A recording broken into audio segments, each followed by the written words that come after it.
আজ বানাবো একটা ইউনিক রেসিপি, যেটা হচ্ছে পাকা কলার চপ। আমরা বেশিরভাগ ক্ষেত্রে কাঁচা কলার চপ খেয়েছি। চলেন, আজ সকলের জন্য, প্রত্যেকটা বাচ্চার জন্য, তার জন্য কী করতে হবে, পাকা কলা লাগবে। এখানে আমি 2টা নিয়েছি, আপনারা চাইলে কোয়ান্টিটি বাড়িয়ে কমিয়ে নিতে পারেন। কী করতে হবে, খোসাটা ছাড়িয়ে আগার এবং ডগার দিকটা একটু বাদ দিতে হবে। এরপর হচ্ছে একটা ছুরির সাহায্যে একটা কলাকে স্লাইসভাবে কাটতে হবে। আপনারা 1/2 করতে পারেন, 3ও করতে পারেন, তবে হ্যাঁ, খুব সাবধানে কাটতে হবে, যেহেতু পাকা কলা। আর কাটতে গেলে দেখবেন মাঝখানে না টুকরো টুকরো হয়ে যায়। এরপর কী করতে হবে, একটা বলের মধ্যে একটা ব্যাটার রেডি করতে হবে, সেটা হচ্ছে ময়দা।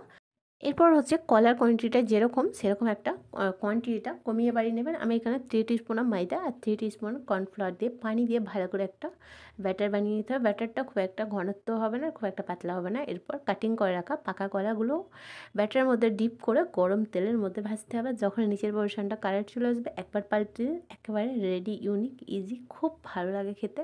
আর বাচ্চাদেরকে দিলে তো খুবই মজাদার একটা রেসিপি হয়। আর টিফিন বক্সে অবশ্যই।